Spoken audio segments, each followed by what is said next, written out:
Hello, everyone, and welcome to a new episode of the Digital Marketing Podcast. Today we have Alex with me here. Hi, Alex. How are you? Hey Rocco, hey everyone. I'm All getting good? old, Alex. I put our link to start at 9:30 p.m. instead of a.m. and wouldn't let me go live on LinkedIn. So I was like, small, like getting old mistakes. But it was worth No, it. it's called being human, Rocco. We all make mistakes. Yeah, and I think it's gonna be an interesting episode because we're gonna talk about SEO today, which is one of the topics that has been very hot at the beginning of this year. Because let's be honest, I was just reading, Alex. I was doing a research for a client of mine, and I read that in 2023 I don't remember exactly the numbers, but Google has seen an increase in CPC of 15%, increase in CPA of 20%, and an overall deterioration in performance for clients. So more and more companies are really focusing on SEO because the more the CPA increases, of course, the tighter your margins are, and the more you want the solution that is long-term and sustainable. So being on top of your game of SEO for 2024 is going to be paramount for the success of a company. And Alex, I couldn't think of anyone better than you to let me know how are you letting your clients stay on top of the SEO game in 2024? I mean, I think there's the magic of SEO still remains that you need to get your house in order, meaning you need to have your tech in place. You need to have a website that loads really good. It's mobile optimized, so it's like the normal. You need to have a proper structure of your website, meaning in terms of how you deal with it on page and sort of how you internally link, how the structure of is it clear for Google that will index you and also for your readers of, okay, is this where the start, or do you have more than one start to the page, meaning do you have more than one H1,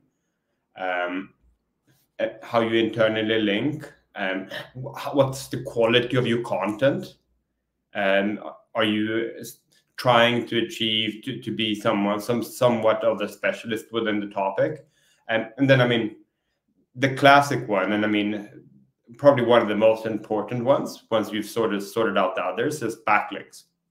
I mean this is it. I mean you still need to have that set out. Yeah, and it's funny, right? Some people say, "Oh, backlinks don't matter anymore." I was like, "That's not what I'm seeing, man. It's like backlinks probably matter even more right now."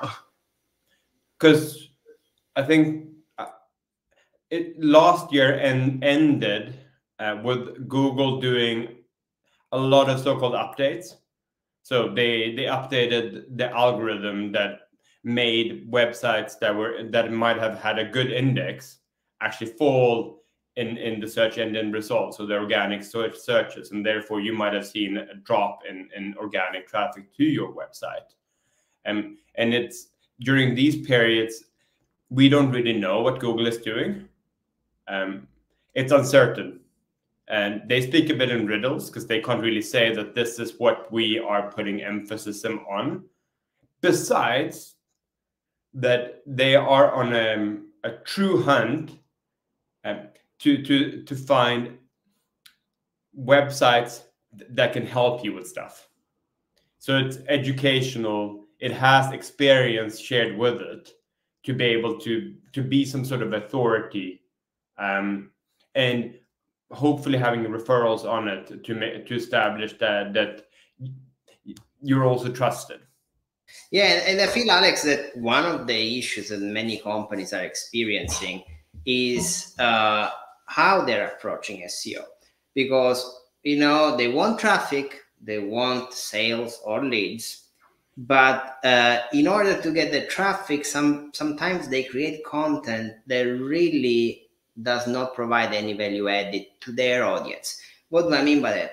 Many times people come to me asking me to improve their sales, and I'm like, you're selling a product at a price point that I can go to a local store and find it cheaper. You're not telling me why you are better. You're not working your unique selling proposition in every piece of content you do. Because let's say you want to advertise this bottle of water, you can talk about the benefits of water, but all waters give benefits. Now, what's the benefit of this bottle? How are you making it worth it, my time and my money, right? Because I'm investing time reading. So I think sometimes people need to take a step back from the amount of traffic they get, but rather focus on, am I getting, first of all, the right traffic? But once I get the traffic, what am I doing with that traffic, right? I mean, I agree with you 100% because I mean, I stumble into clients and also prospects and this constant conversation, this success metric of organic is users, but it's not an accurate KPI to measure success. You obviously want the right traffic from the right markets coming from the right type of keywords to come to your website, or else it's just vanity. Yay, we rank really high on something that is completely irrelevant to what we do. It won't help you. But I think, like, to sort of bring the topic a bit up to speed in terms of this year, I think AI is a big one.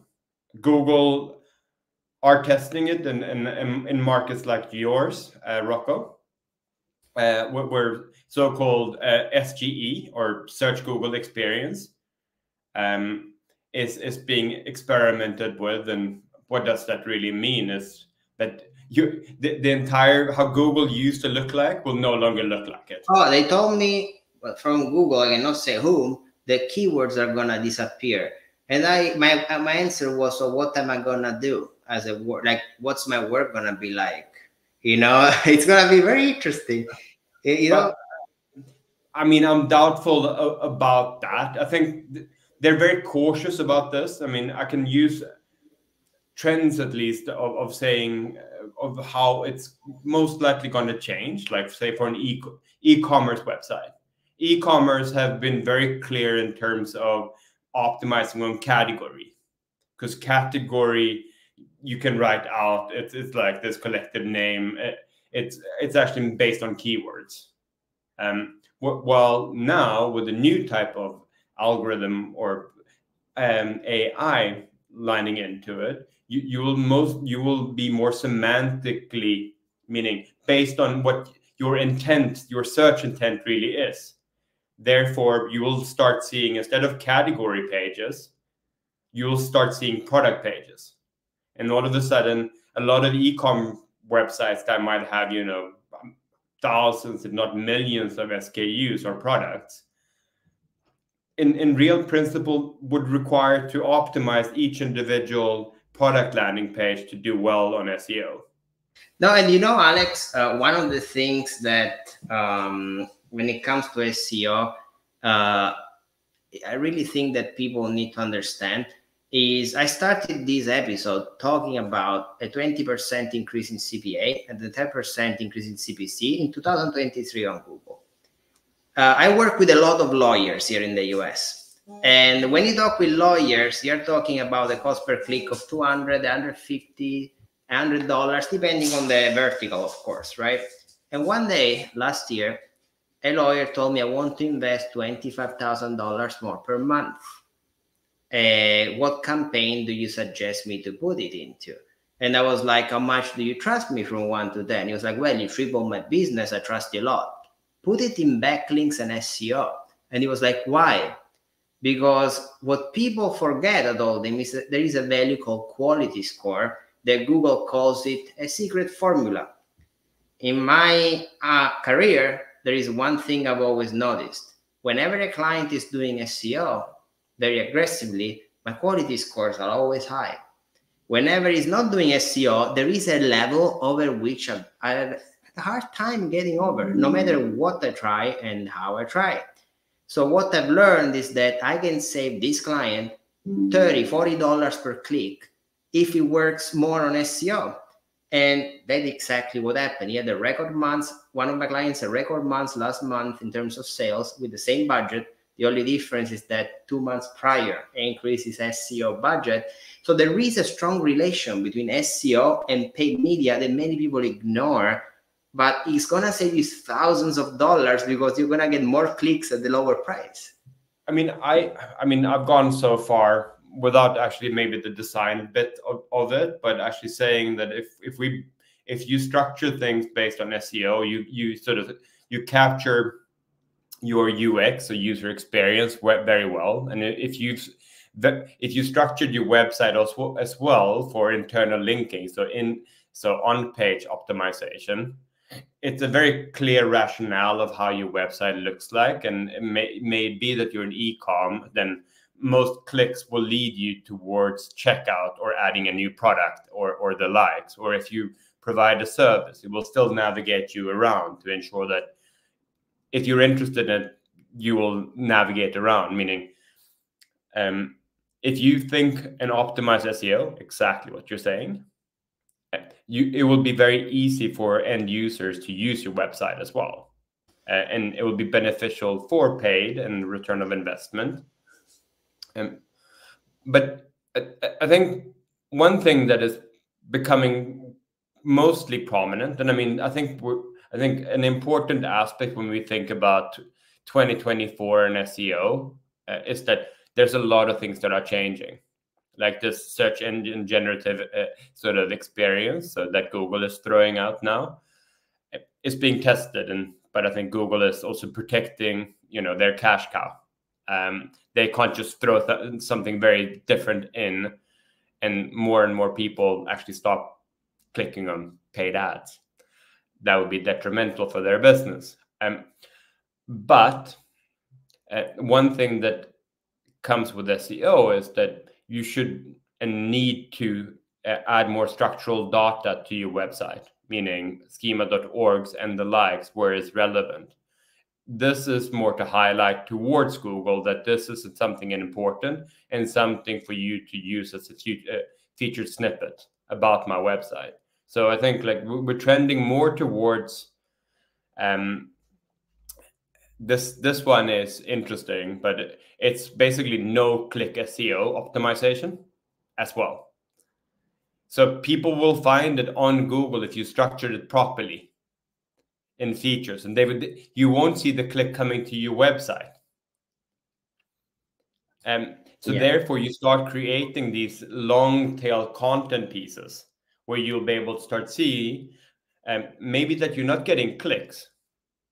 So again, like we're almost back to what we spoke about last time. For those that didn't listen into that one, but that was more on voice and how to optimize towards voice SEO and voice search. This sort of follows the same trend, because majority of these or get like SEO optimized content that you might have on your website, and then you add some structural data to that. Yeah. Will start appearing a lot more frequent on Google, and therefore you'll sooner or later become an authority, and therefore your entire website and content will also increase. But Alex, there is something that, as you talk, kind of it's building up in me, which is probably a question that many of our listeners will have. Sorry. So backlinks, you said that those are critical, right? Because at the end of the day, Google needs to know if somebody is talking about you and how relevant this other somebody is. But there is a problem, right?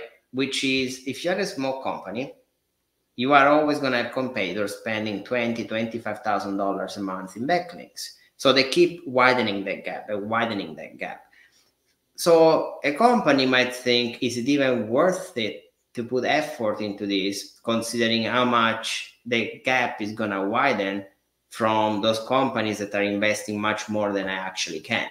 And usually my answer is, you better get started at some point, because you're never going to catch up otherwise. But it's a valid question, right? Like, it's because that's a lot of money for them, even if it is maybe $2,000-$3,000 a month to invest. What do you think the best advice could be for somebody that this year wants to do their best at SEO, and maybe they do not have the budgets of the large company? You shouldn't start with backlinks.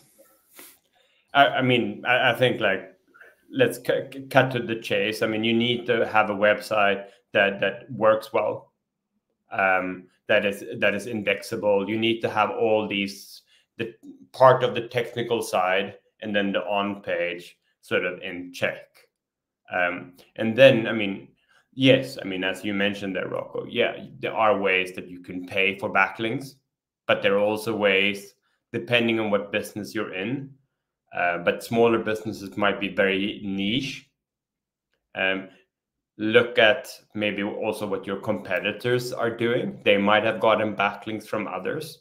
But in niche industries, you should be able to find other experts or other websites that, hey, you might, instead of paying for a backlink, you might write a blog post or create content for that website that actually links back to your website, and you give them something of value and their readers, and sort of in the spirit of barter, they give you a backlink.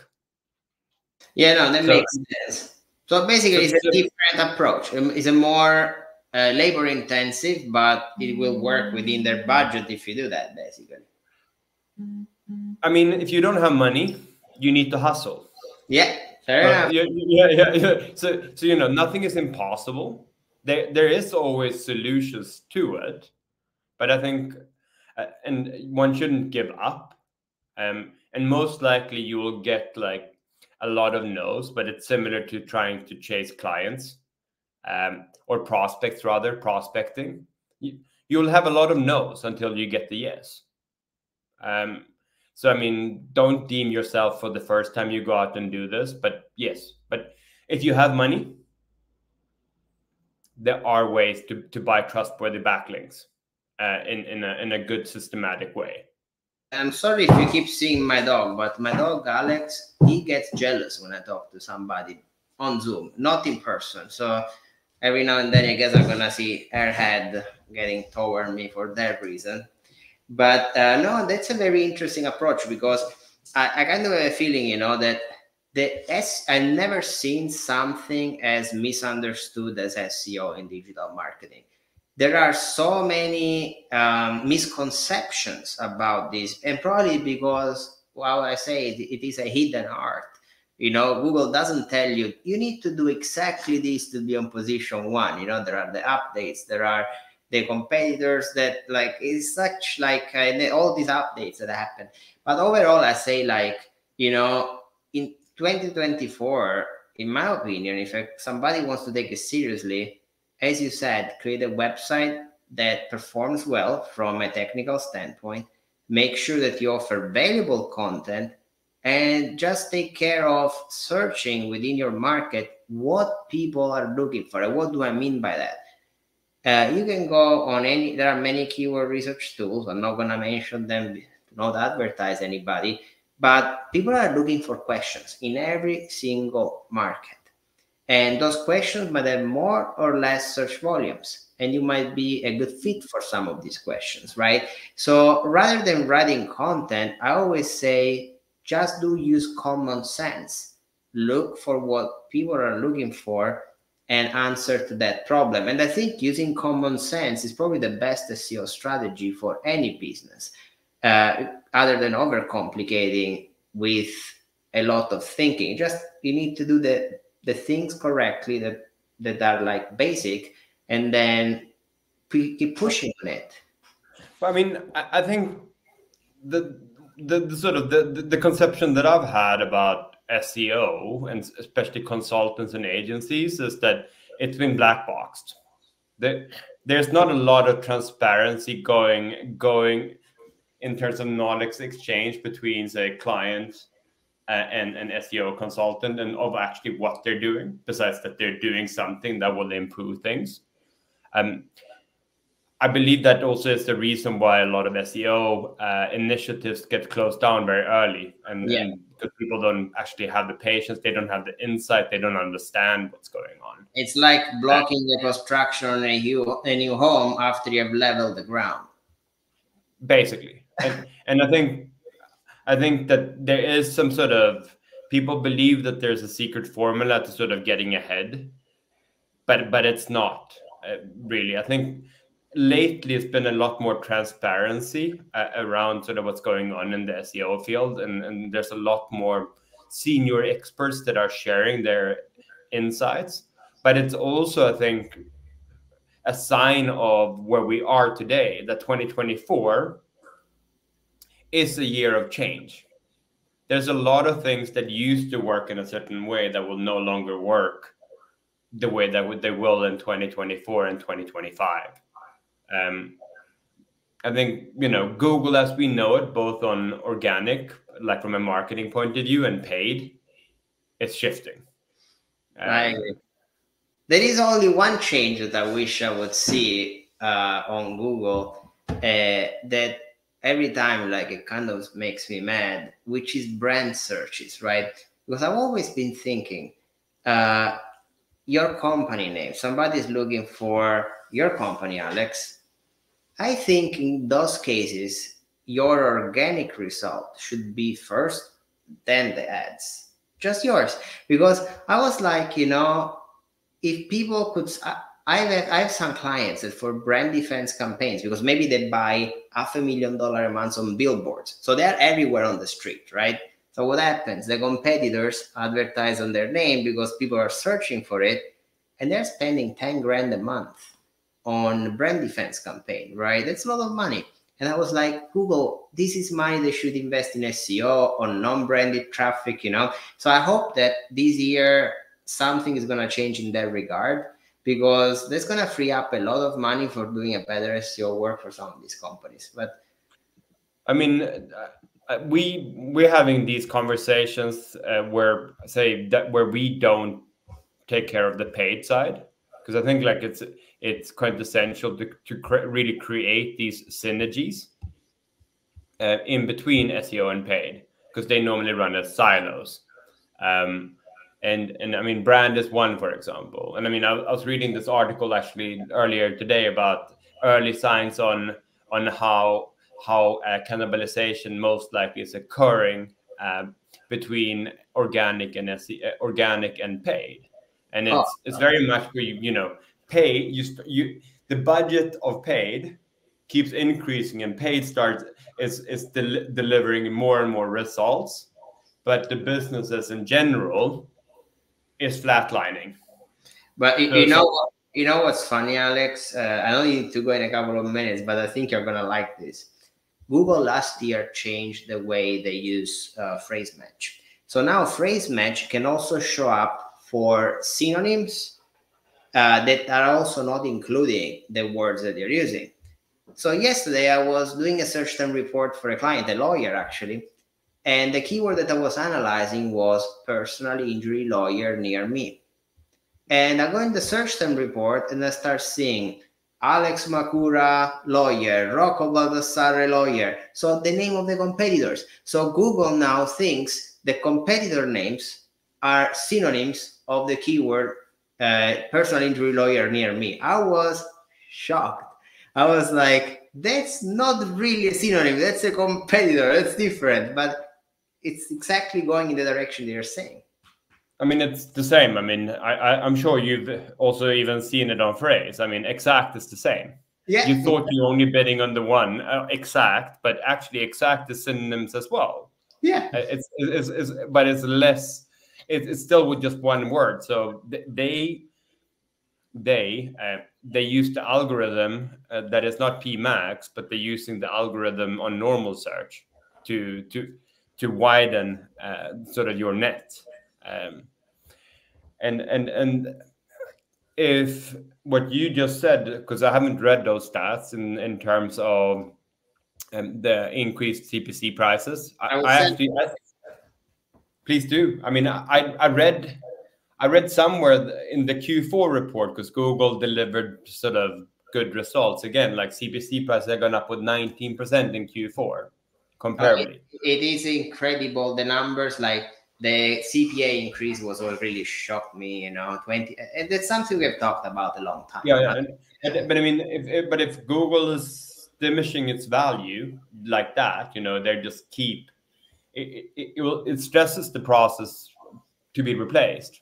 If they, it's a quick one, but I think it's the misconception between SEO, that is like this marathon race that is not difficult to understand because it's relatively scientifically based in terms of how you do your processing, and you need to just work with steps. But that is an investment. Yeah. Versus Google Ads, that is a short-term on-off button. But once it's off, meaning you don't have any more money, it will stop coming. I agree. If you've done good work with SEO, it will keep coming. And Alex, with that, I think it's a nice way to end it, because I know you have a call in 1 minute. Most likely about SEO, I think. But I mean, and we can continue talking. I mean, this 2024, I think, will be a reoccurring topic, because I think like there'll be a lot of curveballs thrown at us this year. No, but absolutely. And Alex, like, thank you so much for your time. Thank you so much for all the listeners.